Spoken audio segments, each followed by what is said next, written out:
Hey everyone, Miranda here, and today I am coming to you with a story time, a long-awaited one that many of you have been asking for, is the birth of my children. So let's just go ahead and get into this. I'm hoping I can fit this all in one video, so we'll see. If not, it may be a two-parter. Anywho, so first up is my son, little Moses. Now, with my son, you guys, he was actually born premature. So let me just kind of start off with a little how it all kind of happened. So I want to say me and my husband have been trying for about a year to get pregnant, and we just weren't seeing any results.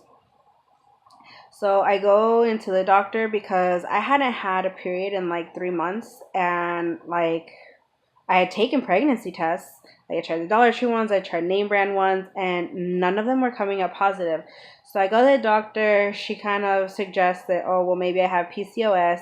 So she sends me to go get an ultrasound. I go get this ultrasound, and come to find, I'm already like 3 months pregnant. And mind you, like days before, me and my husband, we had been talking. I had cried a lot over it because I was starting to think, okay, maybe I can't have any children. So like, I'm sorry. So we were pretty shocked to find out that I was actually pregnant, you guys. We were excited, though, obviously, because we've been trying for, like I said, almost a year. And so my son finally, like, came. Yeah. So we found out that I was already 3 months. So, I started to go to, like, all my regular appointments, like, once a month or whatever. And so, I mean, with none of my pregnancies, I didn't have morning sickness. Like they were all pretty much a breeze. But with my son, I started to get really swollen like legs and feet, and it's to the point like I could barely even walk. And so like each time that I had my OB appointment, they would check my urine, and they were seeing that the protein in my urine was starting to get elevated. So, the months kind of passed on, came October.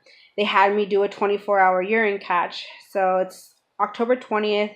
I take the urine catch to my clinic. I just went and dropped it off, go back home, and like literally, I don't think I'd been home for like maybe an hour or so that they call me up and they're like, hey, you need to get to the hospital right away. They're expecting you there. And so like I'm freaking out. My husband's at work. I'm home alone. You know, there's nobody there to like be able to take me. So I'm calling my husband and everything, and I'm like, hey, he wasn't picking up. And by probably like the 20th call, he finally picked up. I'm like, hey, this is happening now. Okay. I have to go to the hospital. You need to get home or whatever as quick as you can.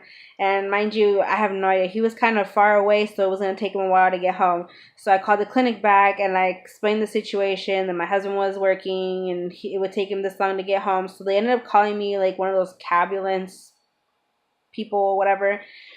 So while I'm waiting for that, I'm like just totally freaking out, you guys. I'm like stressing, I'm freaking, and like, mind you, I didn't have a hospital bag ready, so I'm trying to just throw some stuff together in a bag to take to the hospital. So I get to the hospital, like they said, they were expecting me, so they already had my name down and everything, all my information. So they immediately took me to a room, got me hooked up to like IV and, all these like monitors and all that stuff like that. And then I guess my son was having a little bit of difficulty breathing, so they put an oxygen mask on me, and like that's when my hubby walked in the door to the room there at the hospital, and so he kind of was like, "Well, what's happening?" Because he kind of got scared stuff. So let me tell you, from the day that I got admitted to the hospital, October 20th, to the day I got released from the hospital, I spent 8 miserable days there in the hospital, you guys. 8 miserable days sleeping in the hospital bed. And so my son's due date wasn't even until December 6th, you guys. So basically, they had me there in the hospital. They were, trying to see what they could do. Because really, the only option for severe preeclampsia, because that's what they said that I had, a severe preeclampsia, is birth. So they were trying to keep him in me as long as possible. But But my son ended up being born at 34 weeks. So he was like 7.5 months. So he was a preemie. Um, and see, they induced me. They tried to anyways, and I didn't even make it into. I only made it, I think, to like 5 centimeters. I'm not quite sure, something like that. But it was just a whole long process, you guys. They tried to induce me. I know, like, my water broke sometime in the AM, and supposedly the doctors were saying he was going to be born on the 24th because my dad, like, my family was there. My mom, my dad. My dad really spent a lot of time there. And they had basically told my dad, like, because my dad had to leave for work. My dad was hoping that he would be born on the 25th because the 25th is my dad's birthday.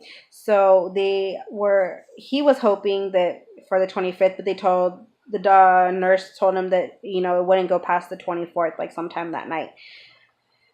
So, I mean, my water broke and everything, and nothing was happening with the, inducing. So they ended up scheduling me for a C-section on the 25th. So when my dad got off from work in the morning, he went straight to the hospital, and then he was super excited to know that, his grandson's going to be born on his birthday.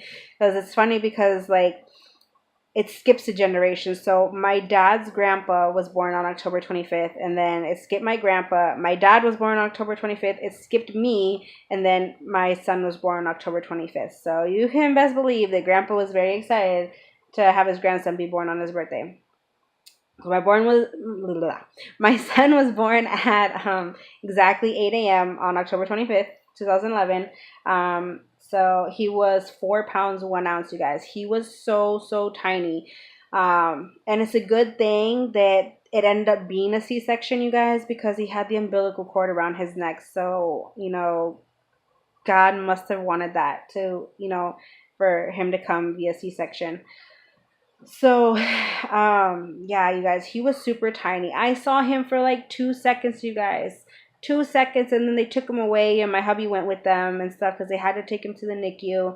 I don't really remember much of the operation or anything like that, just because, like, nurse was saying, I had mentioned with my last child that, with my son, I don't really remember much, because I just remember being like really sensitive to light when they took me to the OR room. I had already had the epidural because I couldn't take the pain of the contractions and stuff, so I had already had that. But so she was saying something because they had given me, what is it, like magnesium, milk of magnesia, something like that. That could have caused that, because all I remember is even like after the surgery, my recovery, they make you recover for like 4 hours, I think. All I remember was like being asleep and then waking up, and then they took me to go see my son for a little bit, and then they took me to my room. So, my son spent the whole time in the NICU. I mean, thankfully he came out strong. He did not have to be in an incubator or anything. Everything was fine with him, but he wasn't eating right. Like, he was eating too fast where he was choking. So they ended up having to feed him through the nose. So he had that on him. And that's the only reason why he was in the NICU. He spent like 2.5 weeks in the NICU. We got to bring him home on November 11th. But you guys, it was so hard because like the 3 days that I spent recovering after the C-section there in the hospital, I had to go see him in the NICU. Like, they couldn't bring him to me. He did not get to spend, time in the room with me. So I had to go see him. But you know what? Doctors were so surprised, like with all 3 of my pregnancies, on how quickly I recovered. Like, literally, I'd be up and practically running around the next day. So, but yeah, so he was in the NICU for a little while, and it was kind of hard on me in the beginning because, leaving the hospital, not being able to take your child home super sucked. But, it was for his good. When he left the hospital, he was like 4 pounds, 14 ounces, 15 ounces. I think 4 pounds, 15 ounces. So, after that, he did fine with like feeding and stuff. But it was just really hard because I would wake up at the time my husband would go to work. we'd actually wake up a little bit early. He would go drop me off at the hospital so I could spend the day in the NICU with my son. And then, he would pick me up after he got off work, or my dad would pick me up on his way to work. So I just spent the day in the hospital, and it just was kind of really hard on me. So, but yeah, you guys, after that, he just started growing kind of normally. He ate well. He was on a special like formula. It was like from like Enfamil or Enfagrow, something like that. That brand is like a turquoise can. So he was on that for a while, and then, he did fine with regular milk and stuff after that. He did walk a little late, I want to say. He was either like a year, 2 months, a year, 4 months. I mean, officially like walking without holding on to anything. But, he did. He did fine with everything else. Like I said, he had no use for an incubator or anything like that. So, I mean, he did really good. And you guys, when he was born, he had like the bluest of blue eyes. No joke. Like, in this one, you can kind of see, they're not really like blue, but they're kind of like a bluish gray. But his eyes went from like blue to green to like, I don't know. Right now he has like hazel eyes, but I have a picture somewhere. I just don't know where it's at, but you can see like how blue his eyes are. It's crazy. But yeah, so I'm just so happy that, he came out super healthy and everything, and that he's been growing so well. And he's just right now today a very energetic, loving, caring, big-hearted little boy. So he has his little personality and everything, and I love him a lot, you guys. I love him so much. And you best believe, like I said, Grandpa is very, very happy that his grandson was born on his birthday. So all right, so moving on, you guys. After my son came, it was February 2013, and I had found out that I was pregnant again, and I had it confirmed to me, like on Valentine's Day. And then shortly after, I started spotting, you guys. So, I went with my doctor, and she's like, you know what, you're having a miscarriage. So those words just like literally tore me apart, and there's not a day that goes by that I don't think about, my baby that I lost. Every day I wonder, like, what would they have looked like? Was it a boy? Was it a girl? I wonder about all that stuff like all the time. And I mean, yeah, it hurt, and it made me really sad to begin with. I was really depressed. I cried a lot over it. I blamed God, because I'm like, why would you give me, or like put life in me and then take it away from me? And I really did beat myself up about it, as do many women. And I just kind of eventually came around, and I realized, like, maybe my child just wasn't perfection in God's eyes. And so maybe that's why he decided to take them away. So, I know lots of people who beat themselves up about it. They end up not wanting to try again, or they wait like long after. But I'm like, you know what, you guys? God has a plan for everything. He does everything for a reason. And, so, just try not to beat yourself up too much about it if you've ever had it happen, or if it does happen to you. Like, just, there's no one to blame. Just things happen for a reason, you guys. And, so my miscarriage happened and everything. And the doctors are like, well, you guys can wait, like, you have to wait like a month before you can try again. And, like I said, some people, they wait a long time to try again. Some people, they don't try at all after that. We tried right away, and, like, literally after the month was over, like, the next month, we found out that we're pregnant with little Miss Lucia. Although I wouldn't say little, because she was ginormous, you guys. No joke. So, like I said, all my pregnancies overall were a breeze, you guys. Like, I didn't have any morning sickness or anything. It was just like a normal day for me. But, so this is Lucia. but as you can tell, she's not quite little. She was a big baby, you guys, and I'm talking big. She was almost weighed as much as I did. I weighed like 10 pounds, 11 ounces when I was born.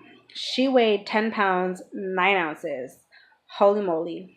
And so with her, they gave me the option to have her naturally or a C-section again.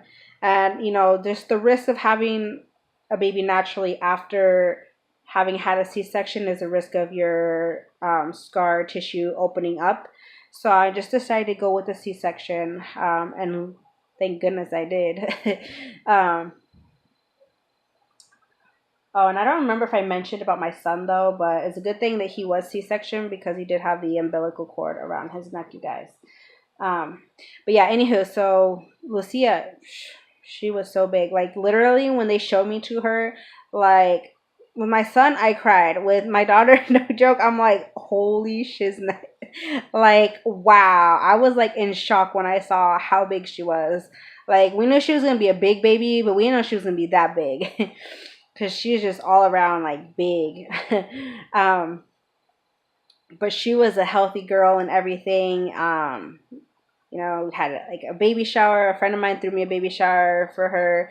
And that was fun. Lots of good foods, like a buffet practically. And just, it was a lot of fun. But yeah, so, planned C-sections, they, select a date and stuff. So her due date was supposed to be January 24th, 2014. She came on, they scheduled it for the 21st. We had even asked the doctor if it was at all possible for her to be born on my birthday, since it's like 2 weeks, the due date was like 2 weeks after my birthday. But they said you could only do 1 week, so... But she still shares the same birthday month as me, so I mean, I guess that's fine. But it would have been pretty cool if she was born on my birthday. But, so yes, Lucia Maria, she is actually named after my mother-in-law, who is no longer with us, but her name was Maria Lucia, but people called her Lucia, so that's why we named her Lucia Maria. So we just kind of switched it around. But she was a healthy baby, you guys. No complications at all. I will say though, like in the ER room though, when they were trying to put the epidural in me, it was a bit of a struggle. I guess I was like slouching or something. I wasn't sitting right. I mean, I thought I was trying to, but they ended up poking me so many times, you guys. And you know how like delicate like the spinal area back there is, and it was just so painful until they finally got it. And I'm like, hallelujah. Like, just, yeah. But it was an easy pregnancy. Recovery went easy birth and everything. In recovery, I got to spend the whole time with her, and well, she got to spend the whole time with me, and then they moved us obviously to like our room and everything. So yeah, like I said, it was just really easy, real smooth pregnancy. Moving on to Miss Little Boo, aka Wally. I don't know why we started calling her Boo. We just did, and she responds. So, but so this is her. I couldn't. Okay, some of the pictures, like when Lucia and Uwali are younger, especially the ones when they're like born, like not. They look so much alike. It's hard to tell who is who. So I wanted to find one of her, like literally when they had like taken her out, kind of like Lucia in this picture, but I couldn't find one because I wasn't really sure. So I'm just going with this one. So obviously, my husband was there. So that's her. And then this one. But so again, easy pregnancy. With Lucia, I was huge, like huge. Her, not so much. I mean, I was still pretty big, but not as big as with Lucia. But Yoadi, she weighed like 8 pounds, 11 ounces, I think. And we were hoping she would have been a Christmas baby because her due date was, I believe it was January 1st. And then, let's see. Yeah, January 1st. And then, like I said, they always do like at least a week in advance. So I was scheduled for the 26th. We were hoping, like I said, for her to be a Christmas baby, be born on Christmas. But then again, like, what doctor wants to work on Christmas? So she came the day after. Our little Christmas present came the day after. So yeah, she is quite the character, you guys. She has like so many of like my qualities, like personality wise. Like, she is so stubborn, and she's just, like I said, quite the character. But yeah, this, was scheduled C-section. And with this one though, you guys, with this one, it was like really hard. Like, the C-section, like, I think they didn't give me enough anesthesia because I was feeling it. I was feeling it bad. Like, I wouldn't necessarily actually say like the cutting, but like I could feel so bad, like all the pressure that they were putting on me. I felt like sharpness at times. And then I got really nauseous. So I would like almost throw up practically on my face. But it was so bad. Like, I'd never felt that with my other two kids. And so I like telling the anesthesiologist, like, hey, I think I'm gonna throw up or whatever. So he gave me like some nausea medicine, and I guess supposedly up the dosage or whatever of the anesthesia, but it didn't work. So I was in a lot of pain. I was suffering. I was crying. I mean, my husband was right there by my side, and he said that this time he actually like watched, and he's like, I never want to see you like that again, because like everything like out, like the intestines, everything was out of me. And he said it was just so gross and so bloody. And yeah, so other than that, I mean, she was a healthy baby, though we did have a little bit of difficulty with her like afterwards. So, well, I'll get into that in a minute. But so, you know, I had my tubes tied, so no more babies for me, you guys. I had them, they cut them and they tied them, so no more babies. But so she was with me through the whole recovery. And like, once we got to her room, oh my gosh, you guys. So Moises and Lucia were like playing, and they were running around in the room. And so like, the little carts that they put the bassinet thingy on, the cart, it has like, I think it has drawers, and then there's also like the cupboard in it. Well, if you've seen the bottom where the wheels are, they have like a little metal piece so that you can like lock it and unlock it so it doesn't move. Well, like I said, the kids, they were running around. Next thing I know, wham, Lucia like hits her head on the metal part of the wheel, and all I see is there's blood everywhere. She busted her head open.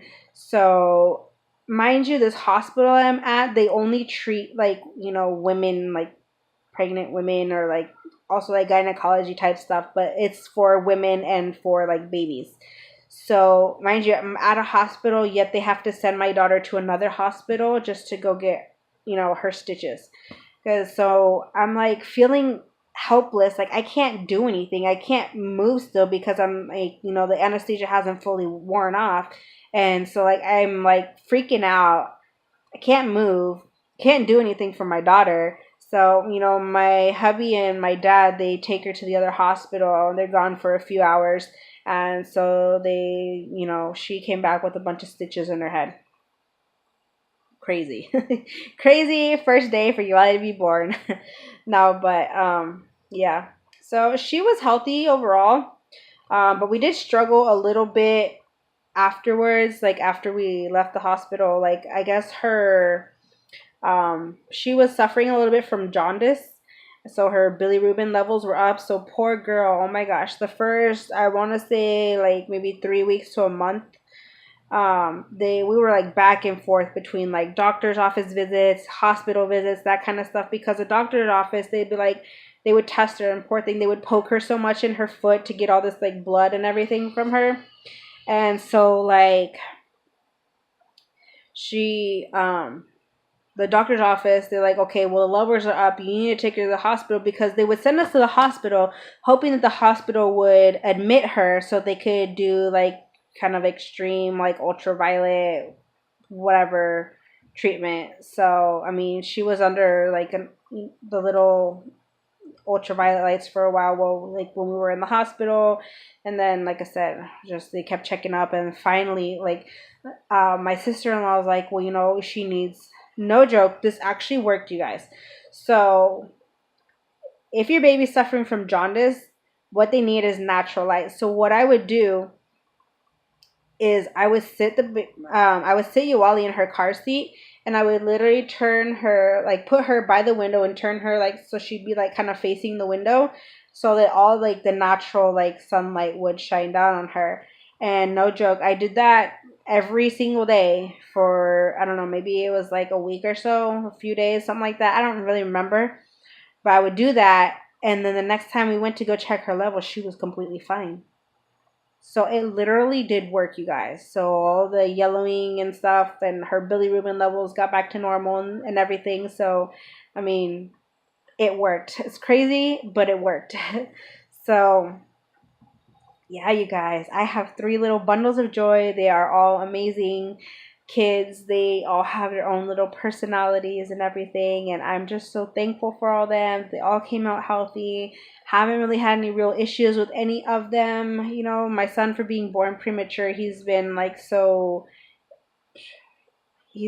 active. He's so full of energy. And like little Miss Boo, she is like a growing weed. Like, seriously, you guys. It's crazy because everybody in the past month, I have lost track of how many times people think that Lucia and Uwali are twins, because Uwali is so big.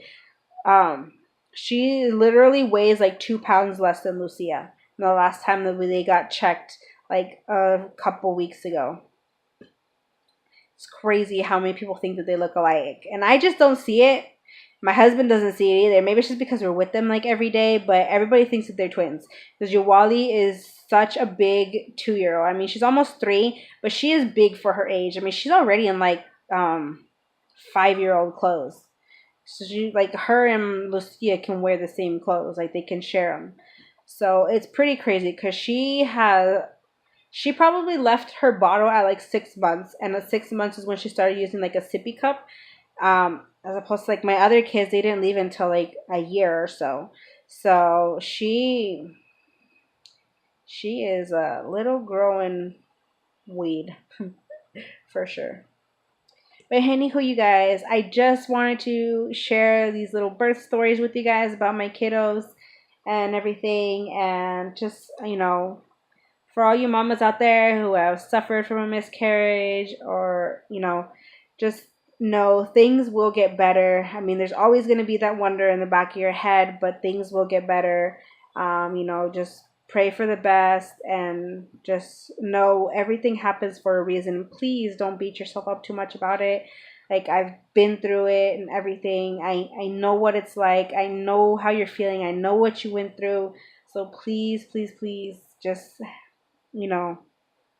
try not to stress over it. Just be calm, be positive, and, things will get better. I promise. All right, you guys, thank you so, so much for watching and for wanting to know about my kiddos and their birth stories and everything. Um, like I said, they were all pretty easy for the most part, except for my son's was a bit of a struggle. 8 long days in the hospital. It's crazy. But yeah. Thanks so much for watching, guys. I really do appreciate it. Have a nice day. Bye.